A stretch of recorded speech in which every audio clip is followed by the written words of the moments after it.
আচ্ছা, গত ভিডিওতে আমরা দেখেছিলাম যে কিভাবে আমাদের এই টাইপটা ক্যালকুলেশন করতে হয়। আমাদের একটা এসডিটি কিভাবে লিখতে হয় যাতে আমাদের করসপন্ডিং যে টাইপটা আছে সেই টাইপটা আমরা ক্যালকুলেট করতে পারি। সো আমরা একটা অ্যারে দিয়ে একটা অ্যারের যে টাইপ সেটা ক্যালকুলেট করে আমাদের ভিডিওটা শেষ করেছিলাম। সো এই ভিডিওতে আমরা দেখব এই যে টাইপ ক্যালকুলেশনটা এটা আরেকটু অন্যভাবেও করা যায়। যেমন এখানে আমি একটা ইনহেরিটেড অ্যাট্রিবিউট পাস করে করে যেমন টাইপটা ক্যালকুলেট করেছিলাম। সো এইটা বাদ দিয়েও কাইন্ড অফ সেম বাট একটু অন্য ওয়েতে আমাদের এই টাইপের কাজটা করা যায়। যেমন আপনাদের এই ইনহেরিটেড অ্যাট্রিবিউটটা কিভাবে আমরা পার করছিলাম আপনাদের যদি মনে থাকে, আমরা এখানকার যে টাইপ বি এর যে টাইপ সেটাকে আমরা এখান থেকে এর সিবলিং এ পাঠিয়ে দিয়েছিলাম, দেন এখান থেকে এর চাইল্ডে পাঠিয়ে দিয়েছিলাম, এখান থেকে এর চাইল্ডে পাঠিয়ে দিয়েছিলাম। এরপরে আমরা কি করছি, এইখান থেকে আমরা আবার ফাইনাল টাইপটা কনস্ট্রাক্ট করে করে উপরের দিকে আসছি, এসে আমাদের টি এর যে ফাইনাল টাইপ সেটা কিন্তু কনস্ট্রাক্ট হয়ে গেছিল। সো এখন আমরা দেখব এই যে টাইপ ফাইনাল টাইপটা ক্যালকুলেট করার আরো আরেকটা ওয়ে আছে, সেই ওয়েটা একটু দেখব। যেমন এগেইন আমাদের হইলো এই যে এই কনটেক্সট ফ্রি গ্রামারটা দেওয়া আছে, এই কনটেক্সট ফ্রি গ্রামারের মধ্যে আমরা সিমেট্রিক অ্যাকশন লিখতে চাই যাতে হলো আমরা টাইপটা ক্যালকুলেট করতে পারি, অর্থাৎ টি ডট টাইপ ইকুয়াল টু আমাদের যেটা ইনপুট দেওয়া থাকবে সেটার জন্য টাইপ হয়। যেমন এখানে আমি যে স্ট্রিংটার জন্য পার্স ট্রিটা আঁকছি সেই স্ট্রিংটা দেখতে অনেকটা এরকম ফরম্যাটের, ফ্লোট 3,4। তাহলে এখানে ফ্লোট হবে এইটা বেসিক্যালি 3 আর এটা বেসিক্যালি 4। তাহলে এই স্ট্রিং এর করসপন্ডিং যে আমার পার্স ট্রি সেটা হলো আমার এখানে আঁকা আছে। আচ্ছা, তাহলে আমরা যদি এগেইন ওই সেম কাজই করতে যাচ্ছি, আমরা টাইপটা বের করতে যাচ্ছি, তাহলে যেটা করব সবার আগে কি হবে, এই যখন পার্স ট্রিটাকে আমরা ট্রাভার্স করব সবার আগে যেটা হবে এই রিডাকশনটা হবে, ফ্লোট থেকে বিতে যাবে। তাহলে ওই সময় আমাদের কি বি এর টাইপ আকারে ফ্লোটটা রেখে দিতে হবে। তাহলে আমরা এটা লিখলাম যে B dot type equal to float, আগেকার মতো। সিমিলারলি আবার যদি ইন্টিজার থাকতো তখন আমার কি লেখা লাগতো, B dot type equal to integer. তাহলে আমার এই দুটা হয়ে গেল, এই দুটা লেখা হয়ে গেল। এরপরে দেখেন, যখন বি থেকে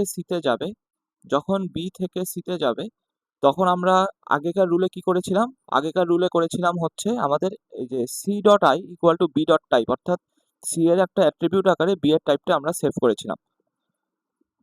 আমরা সি এর একটা অ্যাট্রিবিউট আকারে আই অ্যাট্রিবিউট আকারে বি এর যে টাইপ যেটা মাত্র পাইলো সেটা আমরা সেভ করেছিলাম। বাট এখানে আমরা যেটা করব, আমরা এর অ্যাট্রিবিউট আকারে না পাঠায় আমরা একটা গ্লোবাল ভেরিয়েবল চিন্তা করতে পারি।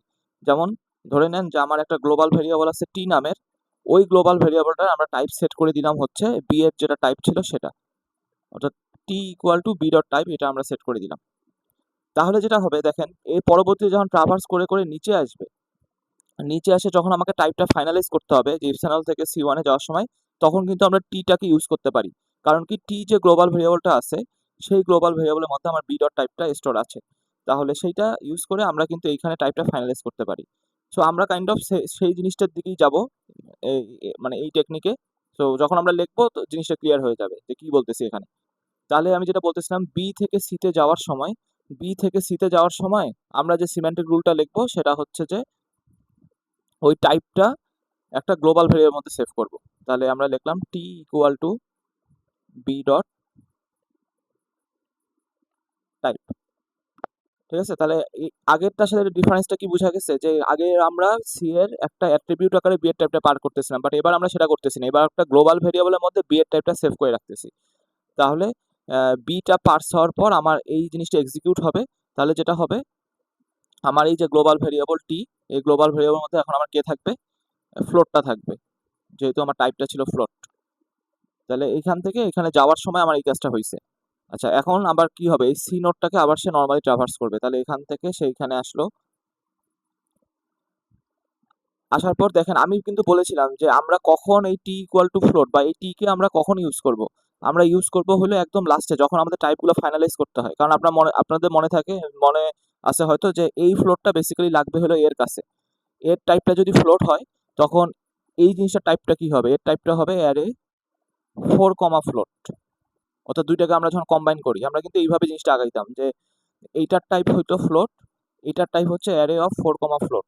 আর এইটার টাইপ যদি অ্যারে অফ 4, ফ্লোট হয় তখন এইটার টাইপ কি হইতো, এটার টাইপ হতো এইটা আর এইটা কম্বাইন করে যেটা সেটা, তখন এইটার টাইপ হইতো হলো array of 3 comma array of 4 comma float, অর্থাৎ এরকম কিছু একটা হইতো।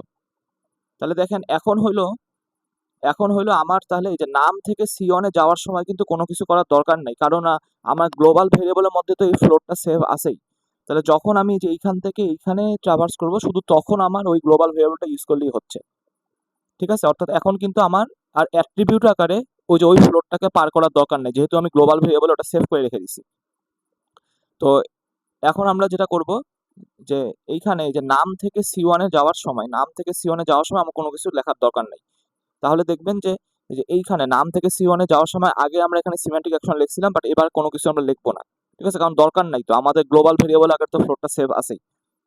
সো এখান থেকে এখানে ডিফারেন্সটা দেখেন, আমরা ওইবার যেহেতু আমরা অ্যাট্রিবিউট আকারে পার করতেছিলাম, সেজন্য আমাকে সিমেন্টিক অ্যাকশন আকারে অ্যাট্রিবিউট আকারেই পার করা লাগতেছিল, বাট এবার আমরা সেটা করতেছি না। তাহলে এইখান থেকে সে ডিরেক্ট এখানে গেল, নর্মালি এখানে গেল, কোনো সিমেন্টিক রুল হইলো না। এরপর দেখেন আবার সে এইটা ট্রাভার্স করলো, ট্রাভার্স করার পর আবার দেখেন নাম থেকে C1 এ গেল, এগেইন নাম থেকে C1 এ যাওয়ার সময় আমরা কোনো রকম সিমেন্টিক রুল লিখিনি, তাহলে এখানে কিন্তু নর্মালি যা চলে যাবে, কোনো রকম অ্যাকশন এক্সিকিউট হবে না। তাহলে এরপর সে এখান থেকে এখানে গেল, যাওয়ার পর দেখেন সবার আগে কি আসবে, এপসাইনল থেকে C1 এ রিডিউস হবে, এপসাইনল থেকে C1 এ রিডিউস হবে, তার মানে এই যে এই প্রোডাকশন রুলটা ইউজ হবে। তাহলে এখন আমরা যেটা করতে পারি, এখন আমাদের কিন্তু এই সি এর যে টাইপ, সেটাকে কিন্তু আমরা ফাইনালাইজ করতে পারি। এই যে এই সি এর যে টাইপ, সেটা কি, সেটা হলো আমার যে গ্লোবাল ভেরিয়েবল যেটা টাইপটা সেভ ছিল সেই টাইপটা। তাহলে আমরা লিখলাম C dot type equal to T. তাহলে দেখেন আমার যেটা হবে, আমি একটু এই ইয়াগুলো মুছে দিই। এখানে তাহলে হবে C dot type equal to float. তাহলে যখন এই রিডাকশনটা হইলো, আমার রিডাকশন হওয়ার পর আমার এই এই ইয়াটা এক্সিকিউট হইলো, এই সিমেন্টিক অ্যাকশনটা এক্সিকিউট হইলো।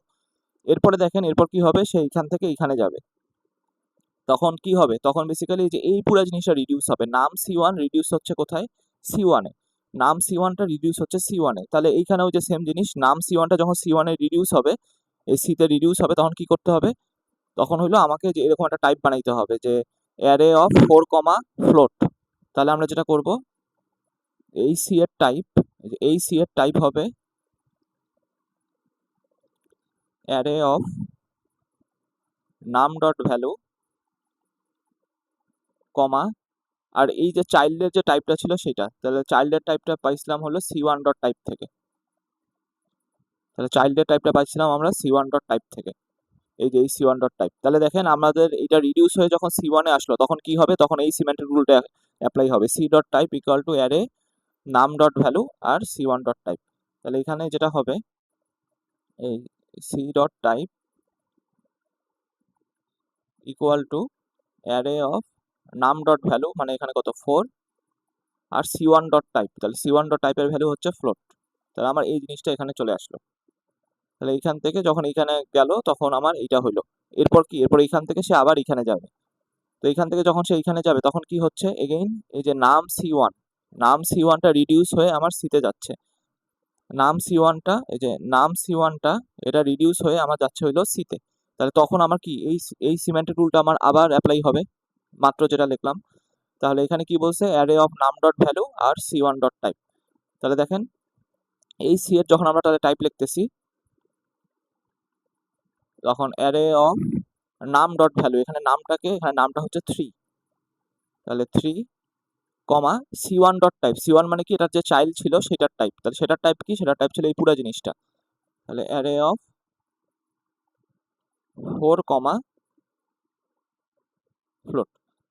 ঠিক আছে, তাহলে আমার এখান থেকে এটা হলো, এরপর কি হবে, এরপর সে এখান থেকে এখানে যাবে। তাহলে যখন সে এখান থেকে এখানে গেল, তখন কি হইলো, তখন এই পুরো জিনিসটা রিডিউস হইলো, BC থেকে টিতে রিডিউস হইলো। তাহলে BC থেকে যখন টিতে রিডিউস হয়, তখন আমরা টি এর টাইপটা কিভাবে ফাইনালাইজ করব, তখন দেখেন টি এর টাইপটা কিন্তু অলরেডি সি এর যে টাইপ সেটার মধ্যে স্টোর আছে, তাই না, এটাই তো আমার অ্যান্সার, ফাইনাল অ্যান্সার তো আমার এই জিনিসটাই তো হলো আমার ফাইনাল অ্যান্সার। তাহলে আমরা সিম্পলি যেটা করবো, T dot type equal to C dot type. তাহলে এখানে আমরা লিখবো T dot type equal to C dot type. তাহলে আমাদের কিন্তু দেখেন এই যে টি এর যে টাইপটা, সেইটা হচ্ছে আমার এই সি এর যে টাইপ, অর্থাৎ এই যে array of 3 comma array of 4 comma float, এই জিনিসটা আকারে আমার এখন স্টোর হয়ে আছে। তাহলে দেখেন এই যে এইখানে আমি তাহলে যে জিনিসটা করলাম, এইটা কিন্তু ওই যে আমার আগের টাইপটা বের করার একটা অন্য একটা ওয়ে। এইখানে হলো আমি গ্লোবাল ভেরিয়েবল ইউজ করছি। গ্লোবাল ভেরিয়েবল ইউজ করার জন্য আমার কিছু জায়গায় একটু সুবিধা হয়েছে যে আমাদের এই যে এইখানে কোনো সিমেন্টিক অ্যাকশন লেখা লাগেনি। আর যখন আমাদের অ্যাট্রিবিউট আকারে আমরা যখন কোনো কিছু লিখতেছি, তখন বুঝতেই পারতেছেন যে অ্যাট্রিবিউটটাকে যেহেতু আমাদের সিবলিং এর কাছে কখনো পার করা লাগতে পারে, কখনো তার চাইল্ডের কাছে পার করা লাগতে পারে, তখন হলো আমাদের মাঝখানে মাঝখানে সিমেন্টিক অ্যাকশনগুলো দিয়ে দিতে হবে। সো দুইটা এসডিটি কিন্তু সেম জিনিসকে ক্যালকুলেট করতেছে, বাট একটু দুইটা ডিফারেন্ট ওয়েতে। সো দুইটা জিনিসই মাথার মধ্যে রাখবেন, কারণ কোশ্চেনে কিন্তু যে কোনোভাবেই কোশ্চেনগুলো দেওয়া হইতে পারে। সো দুইটা জিনিসই মানে আয়ত্তে রাখবেন।